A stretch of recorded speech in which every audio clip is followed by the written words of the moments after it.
Student, good morning. I am Anil Kumar Verma, PhD Biology, Dr. CP School, Memorial Inter College, मस्कनवा Gonda. आज मैं आपको class 11 की biology के बारे में मैं बताऊंगा, जिसमें हमें सबसे पहले जो पढ़ना है, जो हमारी जो टॉपिक है वो जीवधारियों के लक्षणों के बारे में, करेक्टर्स ऑफ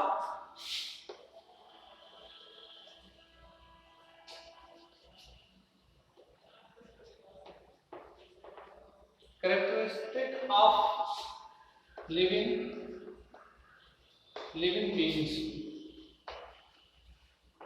आज हम जीवधारियों के लक्षणों के बारे में पढ़ेंगे कि जीवधारियों के कौन कौन से जो कैरेक्टर्स हैं, है ना, जो कौन कौन से लक्षण हैं जो उसमें पाए जाते हैं, उसके बारे में हमारी पहली टॉपिक जो है वो यही है। जीवधारियों में कौन कौन से लक्षण होते हैं जिसके कारण वो जीवधारी कहे जाते हैं, उनके बारे में हम पढ़ेंगे। तो सबसे पहले हम क्या देखेंगे कि जीवधारियों में जो सबसे पहला लक्षण है वो क्या होता है, लाइफ साइकिल। क्या है? Life cycle. सबसे पहला लक्षण क्या है? Life cycle. अभी लाइफ साइकिल क्या होती है? लाइफ साइकिल कहते किसे हैं? ये चक्र होता है, जीवन चक्र जिसे कहते हैं। ये क्या होता है? जीवन। इसको क्या कहते हैं? लाइफ का मतलब क्या होता है? जीवन। और साइकिल का मतलब होता है चक्र, है ना। यानी कि ये दोनों मिलकर के क्या होता है? जीवन चक्र बनाते हैं, जो नितांत चलता रहता है, जो लगातार चलता रहता है। वो जीवन पर्यंत चलता रहता है जब से जीव पैदा होता है और विकसित होकर के उसके अपने समान जो है संतानों को उत्पन्न करता है। यानी कि जन्म से लेकर के उसकी मृत्यु तक की जो घटनाएं होती हैं वो जीवन पर्यंत चलती रहती है। जैसे हम कोई किसी उदाहरण को ले लें, हम क्या करते हैं? खेतों में फसल चक्र अपनाते हैं। कभी क्या करते हैं? धान की रोपाई करते हैं किसी खेत, उसके बाद में गेहूं या सरसों की बुआई करते हैं, और उसके बाद में गन्ने की बुआई करते हैं, और गन्ने के बाद में पुनः क्या करते हैं? धान की रोपाई कर देते हैं। अब हम क्या देखते हैं, यहां से शुरू होता है, इस पे जाता है, फिर इससे यहाँ से इस पे, फिर यहाँ से इस पे जाता है, और फिर यहाँ से पुनः फिर उसी स्थान पर चला आता है। या यूं कह सकते हो कि साइकिल का जो चक्र होता है, पहिया होता है, वो जहां से शुरू होता है, जिस एंगल से शुरू होता है, वो हम उसको ये मानते हैं, और ये से वो शुरू होकर के वो घूमता हुआ जाता है, और घूम करके पुनः वो कहाँ पहुंच जाता है? अपने उसी बिंदु पर पहुंच जाता है, जिसे हम क्या कहते हैं? एक चक्र कहते हैं। एक बार इसकी यहाँ ए से एक पॉइंट से घूम करके उसी पॉइंट पर पुनः आना, उसका एक चक्र होता है। बार बार ये जो होता है, बार बार ये घटना होती है, तो वो क्या होती है? कई चक्र होते हैं, है ना। तो जो जीवन चक्र होता है वो जीवन पर्यंत में जो है जीवन भर चलता रहता है, ये चीज होती है। हम देखते हैं कि जो लाइफ साइकिल होती है, जो जीवन चक्र होता है, उसमें कोई जीव का क्या होता है? बर्थ होता है ना। जीव का जन्म होता है ना। फिर उसमें क्या होता है? वो क्या होता है? ग्रोथ करता है ना। उसमें क्या होता है? मैच्योरेशन की क्रिया होती है, मैच्योर होता है, और मैच्योरेशन के बाद पुनः वो उस योग्य हो जाता है जिससे वो जिस तरह से वो उत्पन्न हुआ है ना, उसी तरह से वो क्या करे? एक चाइल्ड को क्या करे? जन्म दे, है ना। तो ये क्या होती है? बर्थ से शुरू होती है ना। मैच्योरेशन के बाद में जब वो चाइल्ड बर्थ के योग होता है ना, तो वो मैच्योर होकर के अपने समान संतानों को उत्पन्न करता है। फिर वो क्या होता है? बूढ़ा हो जाता है, वो ओल्ड हो जाता है, और उसके बाद में उसकी क्या हो जाती है? डेथ हो जाती है, यानी कि उसकी मृत्यु हो जाती है ना। तो ये क्या है? ये एक जीवन चक्र है जो उसके जन्म से शुरू होता है और उसकी मृत्यु पर जाकर के खत्म हो जाता है। तो ये घटना जो होती है ये केवल सजीवों में पाई जाती है, जहां से वो जन्म लेता है और उसके बाद में वो मृत्यु को प्राप्त हो जाता है। वही हम देखते हैं उसमें बहुत सारी चीजें होती हैं, वो क्या करता है, ग्रोथ करता है, उसमें डेवलपमेंट होता है, वो मैच्योरेशन की क्रिया होती है ना, वो परिपक्वन की क्रिया होती है, और वो ग्रोथ करके अपने समान शिशुओं को, अपने समान संतानों को उत्पन्न करने या अपने समान कोशिकाओं को उत्पन्न करने का कार्य करता है, तो वो क्या कहलाता है, लाइफ साइकिल होती है। यानी कि अपने सब जैसे वो उत्पन्न होता है, मृत्यु के बाद पूरा किसी न किसी रूप में आ जाता है ना, तो वो क्या होता है, लाइफ साइकिल होती है। दूसरी चीज हम देखते हैं इसमें, तो लाइफ साइकिल की बात थी, दूसरी हम क्या कहते हैं, प्रोटोप्लाज्म की बात करते हैं। क्या है, प्रोटोप्लाज्म की बात करते हैं। प्रोटोप्लाज्म क्या होता है, जिसे हम क्या कहते हैं, physical basis of life.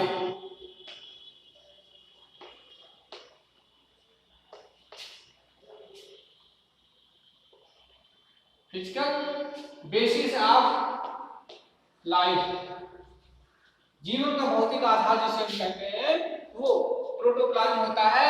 Protoplasm जो होता है वो इन 4 घटकों से मिलकर के बना होता है। इसके अलावा इसमें एक और घटक भी हो सकता है जो इसमें पाया जाता है ना।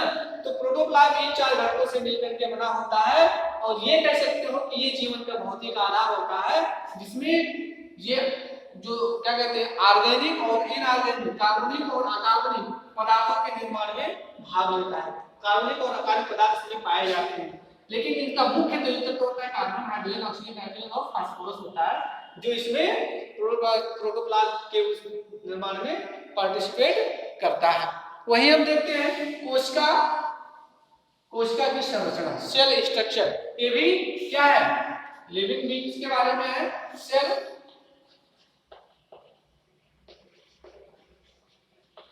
स्ट्रक्चर की बात करते हैं, ये डिफरेंट शेप एंड साइज के होते हैं, डिफरेंट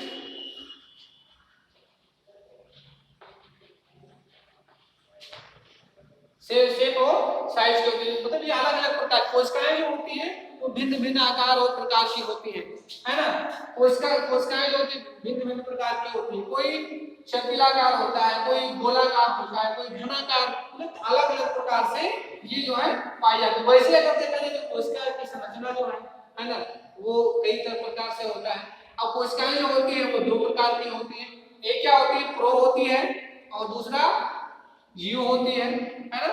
ये सरल कोशिका होती है और ये जटिल कह सकते हो, यू कैरियोटिक को जटिल कह सकते हो। ये कोशिका ऐसी होती है जो पाई जाती है ना। तो ये कोशिका की बात हो गई। वही हम देखते हैं कि जो मेटाबॉलिज्म है, जो उपापचयी क्रिया है, वो भी इसमें होती रहती है। बिना उसके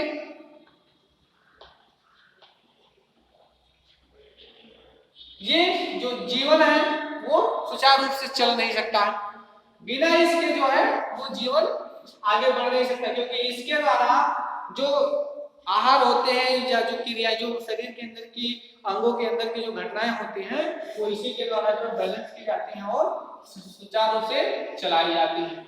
वहीं हम अगली टॉपिक के बाद बात करते हैं, जिसे हम क्या कहते हैं, रिस्पायरेशन कहते हैं। रिस्पायरेशन की बात करते हैं। एक समय में अगर हमें भोजन न मिले तो अलग बात है, हम जीवित रह सकते हैं, लेकिन अगर हम श्वसन की क्रिया ना करें तो जीवित नहीं रह सकते हैं, क्योंकि श्वसन क्रिया के दौरान हम जिस गैस को लेते हैं वो क्या होती है, ऑक्सीजन होती है, और ऑक्सीजन हमारे शरीर में जाकर के जो उपापचयी क्रियाएं होती हैं उनको संपादित करने या ये कह सकते हैं उसको चार्ज करने का काम करती हैं, जिससे वो चार्ज होकर के शरीर के अंदर की घटनाओं को तेज कर देती है, क्रियाओं को तेज कर देती है। तो श्वसन क्रिया के दौरान क्या होता है, गैसों का आदान प्रदान किया जाता है, जिसमें पौधों की अगर बात की जाए तो वो क्या करते हैं, CO2 को एब्जॉर्ब कर लेते हैं और छोड़ते किसको हैं, इस चीज को। वहीं एनिमल की अगर बात की जाए तो एब्जॉर्ब क्या करते हैं, ऑक्सीजन करते हैं, और छोड़ क्या देते हैं, इसे छोड़ देते हैं। तो इस तरह से गैसों का आदान प्रदान होता है। उसके लिए एक विशेष अंग, जीवधारियों में विशेष अंग होते हैं, किसी में क्लोम के माध्यम से होता है, किसी में गिल्स के माध्यम से होता है, और किसी में लंग्स के माध्यम से होता है। जो निम्न श्रेणी के पौधे होते हैं, जो निम्न श्रेणी के जीव होते हैं जिसमें ये ऑर्गन्स नहीं होते हैं, उनमें विसरण क्रिया के माध्यम से कह सकते हो, या उसके भोजन में जो जितनी भी मात्रा पानी की उसकी होती है उसके माध्यम से वो श्वसन की क्रिया कर लेते हैं। ठीक है, तो ये चीज हो गया। जो हमारी अगली टॉपिक है, इसमें अगली टॉपिक के बारे में हम बताते हैं जिसे हम न्यूट्रिशन कहते हैं। अभी हम जिसे हम क्या कहते हैं, न्यूट्रिशन कहते हैं। अब न्यूट्रिशन क्या होता है, तो पोषण है। पोषण जो जिसमें विविध प्रकार के घटक जो होते हैं वो सम्मिलित होते हैं। जिसमें क्या है, विविध प्रकार के जो घटक हैं वो सम्मिलित हैं, है ना। जिसमें क्या होता है, कार्बोहाइड्रेट,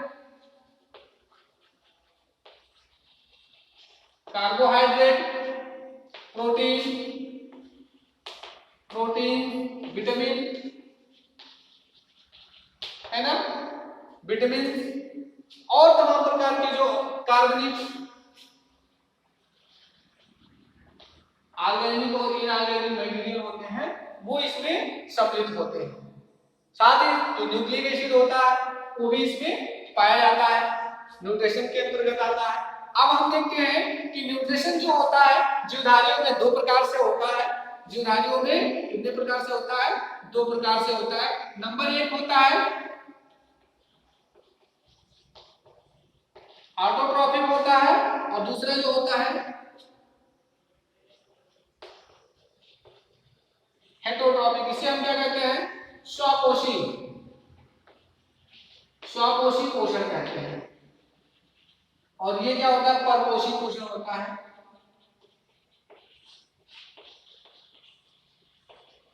परपोषी पोषण होता है। ठीक है, तो ये हो गया न्यूट्रिशन के बारे में, है ना। अब फिर अगला हम देखते हैं, अगली जो हमारी टॉपिक है वो किसकी है, ग्रोथ की।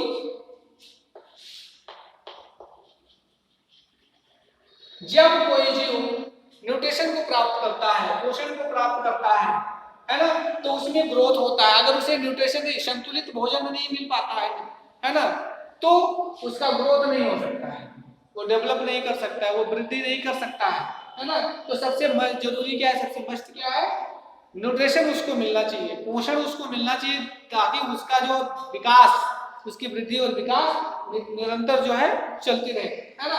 ग्रोथ होगा तो वो बढ़ेगा, मूव करेगा, और तमाम प्रकार की जो घटनाएं हैं वो विकसित होंगी, है ना, जिससे उसका जीवन जो है आगे बढ़ेगा।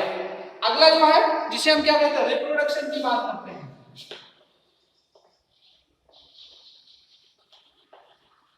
रिप्रोडक्शन की बात करते हैं। अब यहाँ पर रिप्रोडक्शन भी होता है। इस जो जीवधारियों का एक लक्षण ये भी है, महत्वपूर्ण लक्षण है जनन। जनन के माध्यम से वो क्या करते हैं, सेम अपने समान कोशिकाओं को, अपने समान संतानों को उत्पन्न करने का काम करते हैं, है ना। रिप्रोडक्शन होता है। ठीक है, अब हम देखते हैं कि जो रिप्रोडक्शन होता है वो दो प्रकार से होता है। एक क्या होता है, एसेक्सुअल होता है।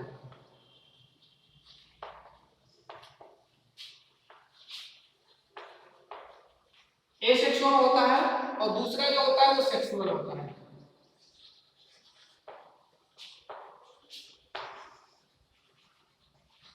सेक्सुअल रिप्रोडक्शन होता है। इसमें जो एसेक्सुअल होते हैं उनमें विशेष ऑर्गन डेवलप होते हैं, जिसके माध्यम से उनके द्वारा क्लोन तैयार किए जाते हैं, और वो क्लोन विकसित होकर के नए जीव में तब्दील हो जाते हैं। वही जो सेक्सुअल रिप्रोडक्शन होता है उसमें अलग अलग प्रकार के जो पेरेंट्स होते हैं उनकी जरूरत पड़ती है। इसमें एक मेल होता है और एक फीमेल होता है ना।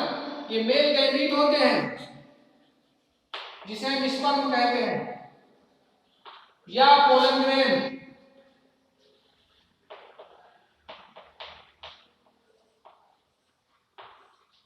होता है। और फीमेल में क्या होता है, फीमेल में ओव्यूल,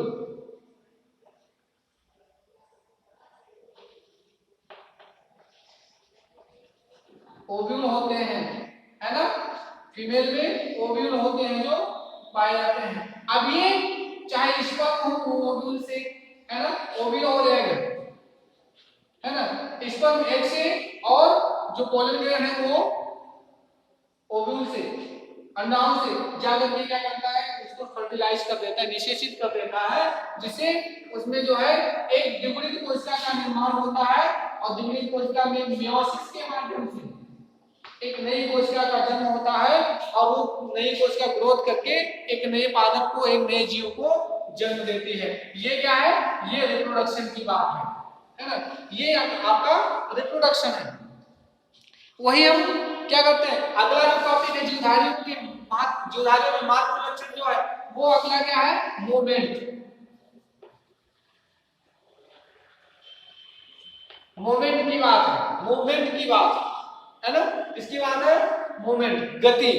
जीवधारियों में ये भी एक महत्वपूर्ण घटना है जो पाई जाती है कि वो मूव करते हैं, एक स्थान से दूसरे स्थान पर चलते हैं, एक स्थान से दूसरे स्थान पर जाते हैं, अपने स्थान पर खड़े रह करके भी हर तरफ को मूव करते हैं, ये भी उसमें, लेकिन निर्जीवों में ऐसा नहीं होता है, निर्जीवों में ऐसा नहीं पाया जाता है ना। तो ये मूवमेंट की बात होती है जो होती है, ठीक है।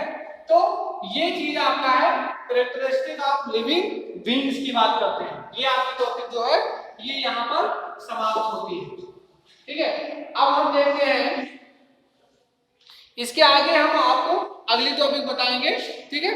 बस धन्यवाद।